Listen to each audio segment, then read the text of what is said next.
Hello friends, എല്ലാവർക്കും അർച്ചന ചേച്ചി LLB സീരിയലിന്റെ ലേറ്റസ്റ്റ് എപ്പിസോഡ് റിവ്യൂയിലേക്ക് സ്വാഗതം. അങ്ങനെ ചിന്നു അർച്ചനയോട് പറയുന്നുണ്ട്, അമ്മ സങ്കടപ്പെട്ടു പോവരുത്, അതെനിക്ക് സഹിക്കാൻ കഴിയില്ല, ഞാനും അമ്മയുടെ കൂടെ വരികയാണെന്ന് പറയുമ്പോൾ അർച്ചന പറയുന്നുണ്ട്, മോൾക്ക് ഇവിടെ താമസിക്കണമെന്നുണ്ടെങ്കിൽ അമ്മയുടെ കൂടെ പോരണമെന്നില്ല, നിനക്കിങ്ങനെയെല്ലാം സംഭവിച്ചപ്പോൾ അമ്മ ആകെ പേടിച്ചു പോയി, അതുകൊണ്ടാണ് അങ്ങനെയൊക്കെ പറയേണ്ടി വന്നത്. അമ്മയുടെ സങ്കടം നീ കാര്യമാക്കണ്ട, നിനക്കങ്ങനെ ഇവിടെ നിന്നും പെട്ടെന്ന് വരാൻ പറ്റാത്ത സാഹചര്യമാണെങ്കിൽ ഞാൻ നിന്നെ നിർബന്ധിക്കുന്നില്ല എന്ന് അർച്ചന പറയുമ്പോൾ ചിന്നു പറയുന്നുണ്ട്, ഇല്ല അമ്മേ, എന്റെ ആഗ്രഹങ്ങളെക്കാൾ വലുത് എന്റെ അമ്മ സങ്കടപ്പെടാതിരിക്കുന്നത് കാണാനാണ് ഇഷ്ടം. അമ്മ എന്തായാലും കുറച്ചു നേരം വെയിറ്റ് ചെയ്യ്, ഞാൻ ഇപ്പൊ തന്നെ വരാമെന്ന് പറഞ്ഞ് ചിന്നു അകത്തേക്ക് പോവുകയാണ്. ചിന്നു നേരെ റൂമിലെത്തി ബാഗിൽ ഡ്രസ്സെല്ലാം പാക്ക് ചെയ്തുകൊണ്ടിരിക്കുകയാണ്. അപ്പോഴാണ് അങ്ങോട്ടേക്ക് ആരി വരുന്നത്. ആരി എന്നിട്ട് ചിന്നുവിനോട് ചോദിക്കുന്നുണ്ട്, നീ ഇതെവിടെ പോകുന്നു എന്ന് ചോദിക്കുമ്പോൾ ചിന്നു പറയുന്നുണ്ട്, ഞാൻ എന്റെ വീട്ടിലേക്ക് തിരിച്ചു പോവാണെന്ന്. നീ എന്താ പെട്ടെന്ന് പോകുന്നത്, ഉടനെ തന്നെ നിന്റെ വീട്ടിലേക്ക് പോകുന്നില്ലെന്നല്ലേ നീ പറഞ്ഞത്, പെട്ടെന്ന് തീരുമാനം മാറ്റാൻ കാരണം എന്താണെന്ന് ആരി അങ്ങനെ ചോദിക്കുമ്പോൾ ചിന്നു പറയുന്നുണ്ട്, ഞാൻ അങ്ങനെ പറഞ്ഞത്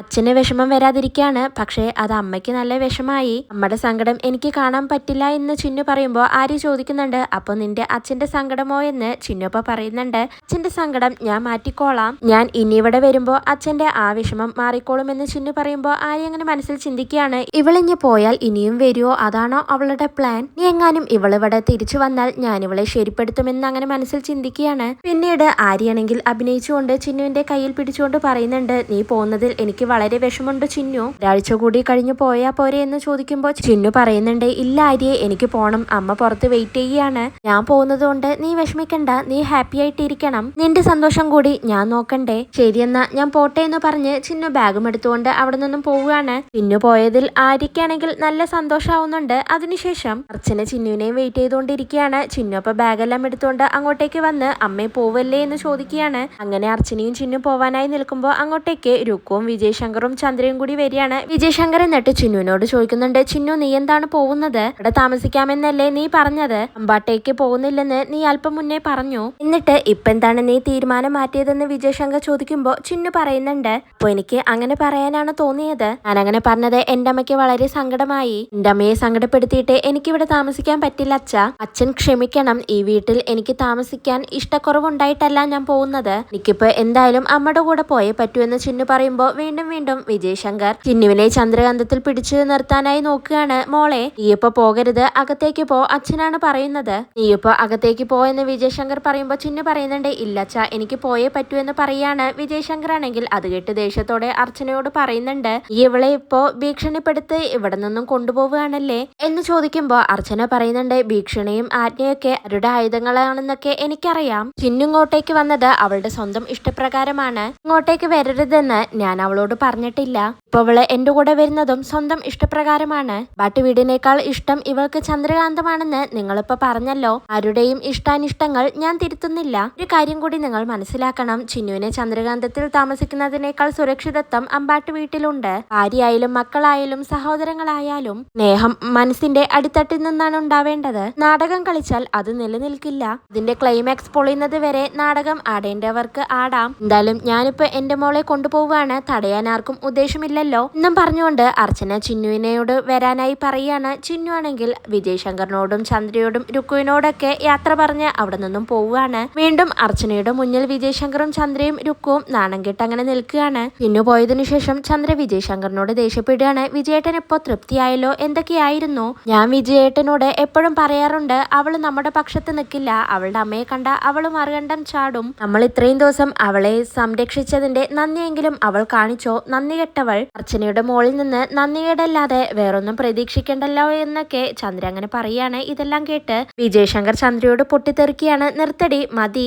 അർച്ചന സംസാരിച്ചപ്പോൾ നിനക്ക് ഇത്രയും നാവില്ലായിരുന്നല്ലോ, നിന്റെ നാവ് ഇറങ്ങിപ്പോയതാണോ, അർച്ചന പോയപ്പോഴാണോ നിന്റെ നാവ് ചലിച്ചു തുടങ്ങിയത്, ഞാൻ എന്തെങ്കിലും ടാർഗറ്റ് ചെയ്തിട്ടുണ്ടെങ്കിൽ അത് നേടിയിട്ടേ ഉള്ളൂ എന്ന് വിജയശങ്കർ പറയുമ്പോൾ ചന്ദ്ര പറയുന്നുണ്ട്, ഇതിപ്പോ അങ്ങാടി തോറ്റതിന് അമ്മയോട് എന്ന് പറയുന്നത് പോലെ ആയല്ലോ, എന്തൊക്കെയാണെങ്കിലും ശരി, ഈ സമയത്ത് അച്ചുവടെ ഇല്ലാതിരുന്നത് നന്നായി, അല്ലെങ്കിൽ ഇപ്പോ അർച്ചനയുടെ കൂടെ അച്ചുവും പോയേനെ എന്ന് ചന്ദ്ര അങ്ങനെ പറയുമ്പോ രുക്കു ഇത് കേട്ടുകൊണ്ട് പറയുന്നുണ്ട്, അങ്ങനെയൊന്നും അച്ചു പോവില്ല ചേച്ചി, ഇതിനുള്ള കൊളുത്ത് അവന്റെ മനസ്സിൽ ഞാൻ ഇട്ടുകൊടുത്തിട്ടുണ്ടെന്ന് രുക്കു അങ്ങനെ ചിരിച്ചുകൊണ്ട് പറയാണ്.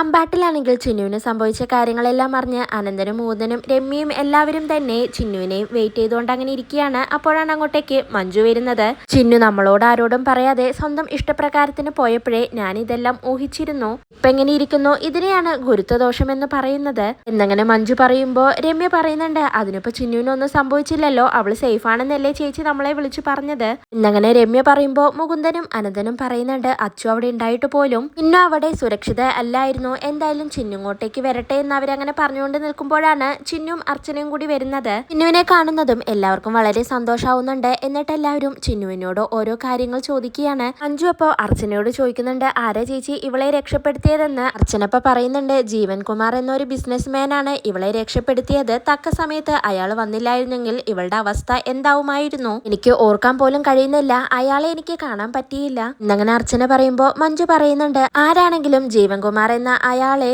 പൂവിട്ട് തൊഴണം, അയാള് കണ്ടില്ലായിരുന്നെങ്കിൽ ചിന്നുവിന്റെ ഗതി ഇപ്പൊ എന്തായേനെ, നാട്ടിൽ എന്തൊക്കെ സംഭവങ്ങളാണ് നടക്കുന്നത്, ഓരോരുത്തരെ രക്ഷിക്കാനായി ദൈവം ഓരോരോ രൂപത്തെ അയക്കുമെന്ന് പറയുന്നത് എത്ര ശരിയാണ് എന്നങ്ങനെ മഞ്ജു പറയുമ്പോ അനന്തനും മുകുന്ദനും കൂടി ചിന്നുവിനെ തട്ടിക്കൊണ്ടുപോയവരെ അറിയോ എന്നൊക്കെ ചോദിക്കുന്നുണ്ട്. എന്നാൽ ചിന്നു പറയുന്നുണ്ട്, എനിക്ക് അവരെ അറിയില്ല, അവന്മാരുടെ മുഖം പോലും എനിക്ക് നല്ല ഓർമ്മയില്ല എന്നങ്ങനെ ചിന്നു പറയാണ്. അനന്തനപ്പോ അർച്ചനയോട് പറയുന്നുണ്ട്, ഇതിങ്ങനെ വിടണോ ചേച്ചി, നമുക്ക് കേസ് കൊടുക്കണ്ടേ, ആരാണ് ഇതിന്റെ പിന്നിലെന്ന് അറിയണ്ടേ, എന്നാലല്ലേ അക്രമികൾ പിടിക്കപ്പെടൂ എന്ന് പറയുമ്പോ അർച്ചന പറയുന്നുണ്ട്, ഇവൾക്കിപ്പോ കുഴപ്പമൊന്നുമില്ലല്ലോ, ചെറുതായി ഒന്ന് ഭയന്നു, അതിന്റെ പേരിൽ ഇനി കേസൊന്നും കൊടുക്കണ്ട എന്നങ്ങനെ അർച്ചന പറയാണ്. മുകുന്ദനപ്പ ചിന്നുവിനോട് പറയുന്നുണ്ട്, മോളെ നീ ഇനി ചന്ദ്രകാന്തത്തിലൊന്നും പോയി താമസിക്കണ്ട എന്ന് പറയുമ്പോ മഞ്ജു ചോദിക്കുന്നുണ്ട്, അല്ല ചേച്ചി ചിന്നു എന്തിനാണ് ചന്ദ്രകാന്തത്തിലേക്ക് പോയത്, അച്ഛന്റെയും രുക്കുവിന്റെയും തെറ്റിദ്ധാരണ മാറ്റാനല്ലേ, എന്നിട്ട് ഇപ്പൊ എന്തായി എന്നങ്ങനെ പറയുമ്പോ രമ്യ ചോദിക്കുന്നുണ്ട്, അവര് ഇങ്ങോട്ടേക്ക് വരുന്നതിൽ എന്തെങ്കിലും ഒരു തീരുമാനമായോ ചേച്ചി എന്ന് പറയുമ്പോ ചിന്നു പറയുന്നുണ്ട്, അവരിങ്ങോട്ടേക്ക് വരുമെന്നും തോന്നുന്നില്ല ആന്റി, ഞാൻ അങ്ങോട്ടേക്ക് പോയത് അവരുടെ തെറ്റിദ്ധാരണ മാറ്റി കുഞ്ഞമ്മാവനെയും രുക്കു ആന്റിയെയും ഇങ്ങോട്ടേക്ക് കൊണ്ടുവരാൻ തന്നെയാണ്, വീട്ടിൽ കുഞ്ഞമ്മാവൻ താമസിക്കുന്ന കാലം വരെ ആ തെറ്റിദ്ധാരണകളെല്ലാം മാറുമെന്ന് എനിക്ക് തോന്നുന്നില്ല, ഇതിനുള്ളതെല്ലാം ആ വീട്ടിൽ നിന്ന് തന്നെ നടക്കുന്നുണ്ട് അനന്തമ്മാവ എന്ന് പറഞ്ഞുകൊണ്ട് ചിന്നു സങ്കടത്തോടെ അകത്തേക്ക് പോവുകയാണ്. മുകുന്ദനപ്പോ അർച്ചനയോട് പറയുന്നുണ്ട്, ചേച്ചി അച്ചുവിന്റെ തെറ്റിദ്ധാരണ മാറിയിട്ടില്ലെങ്കിൽ ഞാനൊന്ന് അവനെ നേരിട്ട് പോയി കണ്ടോട്ടെ എന്ന് ചോദിക്കുമ്പോ അർച്ചന പറയുന്നുണ്ട്, അതൊന്നും വേണ്ട, നീ പോയി സംസാരിച്ചതുകൊണ്ട് അവന്റെ തെറ്റിദ്ധാരണയൊന്നും മാറാൻ പോകുന്നില്ല, തെറ്റിദ്ധാരണകളൊന്നും നമുക്ക് അവനോട് പറഞ്ഞു തിരുത്തി മാറ്റാൻ കഴിയില്ല, എല്ലാം വെറും തെറ്റിദ്ധാരണയാണെന്ന് അവന് സ്വയം ബോധ്യപ്പെടണം, അന്ന് അവൻ നമ്മളെ തേടി വരുമെന്ന് പറഞ്ഞ് സങ്കടത്തോടെ അർച്ചന അകത്തേക്ക് പോവുകയാണ്. ഇതിനുശേഷം വിജയ് ശങ്കർ ജഗദീഷ് വക്കീലിനെ വിളിച്ച് ചിന്നുവിനുണ്ടായ ആ ആപത്തിനെ കുറിച്ച് പറയാണ്. അതെല്ലാം കേട്ട് ജഗദീഷ് വക്കീൽ അങ്ങനെ ചോദിക്കുന്നുണ്ട്, ഓഹോ ആ പുള്ളിയാണോ, അയാള് ചിന്നുവിനെ രക്ഷിക്കാൻ ശ്രമിച്ചിട്ടുണ്ടെങ്കിൽ നമ്മൾ വെറുതെ അയാളെ ടാർഗറ്റ് ചെയ്യണോ എന്നങ്ങനെ ആ ജഗദീഷ് വക്കീൽ ചോദിക്കുമ്പോ വിജയ് ശങ്കർ പറയുന്നുണ്ട്, അവനെ അങ്ങനെ വെറുതെ വിട്ടാൽ ശരിയാവില്ല ജഗദീഷേ, നമ്മുടെ ഓഫീസിൽ വന്ന് എന്നെ അപമാനിച്ചിട്ട് പോയവനാണ് അവൻ, അതിനൊരു മറുപടി കൊടുക്കാൻ പറ്റിയ അവസരമാണിത്, അവനെതിരെ ഇത് കേസാക്കുക മാത്രമല്ല എന്റെ ഉദ്ദേശം അവനെ ആ ഹോട്ടലിൽ നിന്ന് പൊക്കണം, അവൻ ജയിലിലായിട്ട് വേണം എനിക്കൊന്ന് അവനെ കാണാൻ, അഡ്വക്കേറ്റ് വിജയ് ശങ്കർ ആരാണെന്ന് അവൻ അപ്പോഴേ മനസ്സിലാവൂ, കൃഷ്ണൻ എന്നാണ് അവന്റെ പേര്, ഞാൻ എന്തായാലും അവനെതിരെ ഒരു കേസ് ഉണ്ടാക്കി വെക്കേ, ബാക്കിയെല്ലാം നമുക്ക് നാളെ ഡിസ്കസ് ചെയ്യാമെന്ന് പറയുമ്പോ ജഗദീഷ് വക്കീൽ പറയുന്നുണ്ട്, അവനെതിരെ കേസ് ഉണ്ടാക്കുന്ന കാര്യം ഞാൻ ഏറ്റു, നമ്മൾ കേസ് ഉണ്ടാക്കി കഴിയുമ്പോൾ അവന് വേണ്ടി എതിർഭാഗത്ത് അർച്ചന എങ്ങാനും വരുവോ എന്ന് ജഗദീഷ് പറയുമ്പോ വിജയ് ശങ്കർ ചോദിക്കുന്നുണ്ട്, തനിക്ക് എന്താടോ അർച്ചനയെ പേടിയാണോ എന്ന് ജഗദീഷ് വക്കീൽ അപ്പൊ പറയുന്നുണ്ട്, ഈ പേടിയൊന്നുമില്ല സാർ, അർച്ചന ഉടക്കി കഴിഞ്ഞാൽ അത് നമുക്ക് പണിയാവില്ലേ, ഇത് ചിന്നുവിന്റെ പ്രശ്നമായതുകൊണ്ടാണെന്ന് പറയുമ്പോ വിജയ് ശങ്കർ പറയുന്നുണ്ട്, ഈ കാര്യത്തിൽ ഞാൻ പറയുന്നത് മാത്രമേ ചിന്നു കേൾക്കൂ, ഞാൻ എന്തായാലും ACP എന്ന് കാണാം, ഞാൻ പറഞ്ഞതുപോലെ താൻ എന്തായാലും ചെയ്യേ, ബാക്കിയെല്ലാം നാളെ നമുക്ക് ഡിസ്കസ് ചെയ്യാം, ഓക്കെ ഗുഡ് നൈറ്റ് എന്ന് പറഞ്ഞ് വിജയ് ശങ്കർ ഫോൺ കട്ട് ചെയ്യാണ്. പിന്നീട് ചിന്നു ആണെങ്കിൽ രാത്രിയിൽ അങ്ങനെ പഠിച്ചുകൊണ്ടിരിക്കുകയാണ്. അപ്പോഴാണ് വിജയ് ശങ്കർ ചിന്നുവിന്റെ ഫോണിലേക്ക് വിളിക്കുന്നത്. ചിന്നു ഫോൺ എടുത്ത് എന്താണ് അച്ഛാ എന്ന് ചോദിക്കുന്നുണ്ട്. വിജയ് ശങ്കർ അപ്പൊ പറയുന്നുണ്ട്, മോളോട് ഒരു അത്യാവശ്യ കാര്യം പറയാനാണ് ഞാൻ വിളിച്ചത്, നാളെ കോളേജിലേക്ക് പോകുന്നതിന് മുമ്പ് നീ ACPയുടെ ഓഫീസിലേക്കൊന്ന് വരണം, ഞാൻ അവിടെ ഉണ്ടാവും എന്ന് വിജയ് ശങ്കർ പറയുമ്പോ ചിന്നു ചോദിക്കുന്നുണ്ട്, ഞാൻ എന്തിനാണ് അച്ഛാ അങ്ങോട്ടേക്ക് വരുന്നതെന്ന് വിജയശങ്കർ അപ്പൊ പറയുന്നുണ്ട്, മോളുടെ സുരക്ഷയുമായി ബന്ധപ്പെട്ട ഒരു കാര്യത്തിനാണ് അങ്ങോട്ടേക്ക് വരാൻ പറഞ്ഞത്. ഇപ്പൊ ഒരു പ്രശ്നം ഉണ്ടായില്ലേ, ഇനി ഇങ്ങനെയുള്ള പ്രശ്നങ്ങളൊന്നും ഉണ്ടാവാൻ പാടില്ലല്ലോ. നാളെന്തായാലും അച്ഛൻ അമ്പാട്ടിലേക്ക് വണ്ടി അയക്കാമെന്ന് പറയുമ്പോ ചിന്നു പറയുന്നുണ്ട്, വണ്ടിയൊന്നും വേണ്ട അച്ഛാ, ഞാൻ അങ്ങോട്ടേക്ക് എത്തിക്കോളാം എന്ന് പറയാണ്. എന്നാ ശരി മോളെ, നാളെ കാണാം, ഗുഡ് നൈറ്റ് എന്ന് പറഞ്ഞ് വിജയശങ്കർ ഫോൺ കട്ട് ചെയ്യുന്നുണ്ട്. ചിന്നു ആണെങ്കിൽ വിജയശങ്കറിനോട് ഫോണിൽ സംസാരിക്കുന്നതെല്ലാം കേട്ടുകൊണ്ടാണ് അർച്ചന അങ്ങോട്ടേക്ക് വരുന്നത്.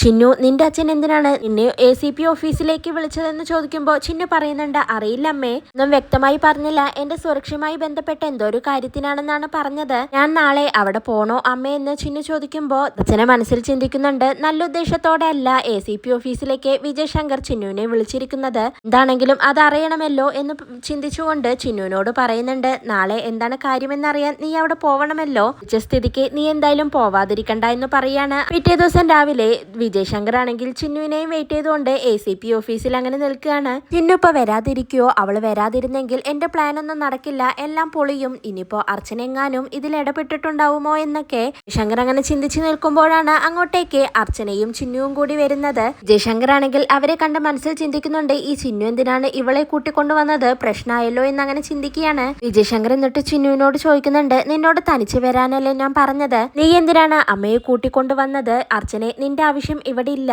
നിനക്ക് വേണമെങ്കിൽ ഇപ്പൊ തിരിച്ചു പോവാം, മോളെ ഞാൻ കോളേജിൽ ഡ്രോപ്പ് ചെയ്തോളാം എന്ന് വിജയശങ്കർ പറയുമ്പോ അർച്ചന പറയുന്നുണ്ട്, മോളെ ഞാൻ നിങ്ങളെ ഏൽപ്പിച്ചിട്ട് പോവാനല്ല വന്നത്, ഇങ്ങനൊരു സ്ഥലത്തേക്ക് ഇവളെ ഒറ്റയ്ക്ക് പറഞ്ഞയക്കാൻ ഇവൾ താമസിക്കുന്നത് ചന്ദ്രകാന്തത്തിലല്ല, ഇവളെ ACP ഓഫീസിലേക്ക് വിളിച്ചു വരുത്തിയത് എന്തിനാണെന്ന് ഇവളുടെ അമ്മ എന്ന നിലയിൽ ഞാനും അറിയണമല്ലോ എന്ന് അർച്ചന പറയുമ്പോ വിജയശങ്കർ പറയുന്നുണ്ട്, ആ കാര്യം നിന്നോട് ഷെയർ ചെയ്യാൻ എനിക്ക് താല്പര്യമില്ല, ഇത് എന്റെയും എന്റെ മോളുടെയും കാര്യമാണ്, കാര്യത്തിൽ നിനക്ക് ഒരു റോളുമില്ല, അതുകൊണ്ടാണ് മടങ്ങിപ്പോവാൻ പറഞ്ഞത് എന്ന് വിജയശങ്കർ പറയുമ്പോ അർച്ചന പറയുന്നുണ്ട്, അങ്ങനെ മടങ്ങിപ്പോവാൻ ഞാൻ ഉദ്ദേശിച്ചിട്ടില്ല, ഇതാണ് കാര്യമെന്ന് ഞാനും കൂടി അറിയണമെന്ന് അർച്ചന അങ്ങനെ പറയുമ്പോ ചിന്നു ചോദിക്കുന്നുണ്ട്, എന്താണ് അച്ഛാ, അമ്മ കൂടി വന്നാൽ എന്താണ് പ്രശ്നമെന്ന് ചോദിക്കുകയാണ്. വിജയശങ്കർ അപ്പൊ ഒന്നും മിണ്ടാതെ നിൽക്കുകയാണ്. പിന്നീട് ചിന്നുവിനോട് പറയുന്നുണ്ട്, മോളെ നമ്മളിപ്പോ ഇവിടെ ഒരു പ്രധാനപ്പെട്ട കാര്യത്തിനാണ് വന്നത്, അച്ഛൻ സംസാരിക്കുന്നതിനെല്ലാം നീ സപ്പോർട്ട് ചെയ്ത് നിന്നാൽ മതി എന്ന് പറയുമ്പോ ചിന്നു ചോദിക്കുന്നുണ്ട്, എന്താണ് അച്ഛാ കാര്യം, എങ്കിലല്ലേ എനിക്ക് എന്താണ് പറയേണ്ടതെന്ന് അറിയൂ, എന്താണെന്ന് ചോദിക്കുമ്പോ വിജയശങ്കർ പറയുന്നുണ്ട്, പ്രശ്നം നിന്റേതാണ്, നിനക്ക് വേണ്ടിയാണ് അച്ഛൻ ഇങ്ങോട്ടേക്ക് വന്നത്, ഞാൻ പറയുന്നത് പോലെയെല്ലാം നീ ശരിവെച്ചാൽ മതി, പറഞ്ഞത് മനസ്സിലായല്ലോ എന്ന് പറഞ്ഞ് ചിന്നുവിനെ ACP ഓഫീസിലേക്ക് കൊണ്ടുപോവുകയാണ്. കൂടെ തന്നെ അർച്ചനയും പോകുന്നുണ്ട്. ACP ആണെങ്കിൽ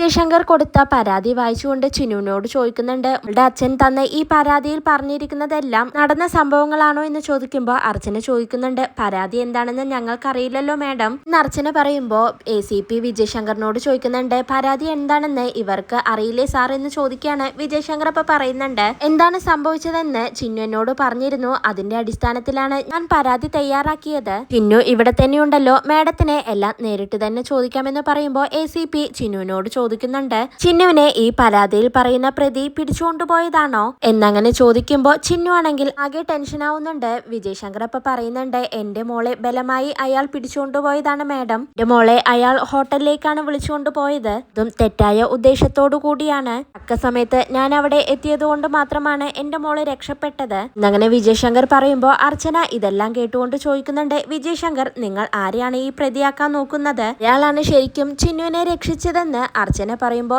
വിജയശങ്കർ ദേഷ്യത്തോടെ അർച്ചനയെ അങ്ങനെ നോക്കുകയാണ്. ഇതോടെയാണ് ഇന്നത്തെ എപ്പിസോഡ് അവസാനിക്കുന്നത്.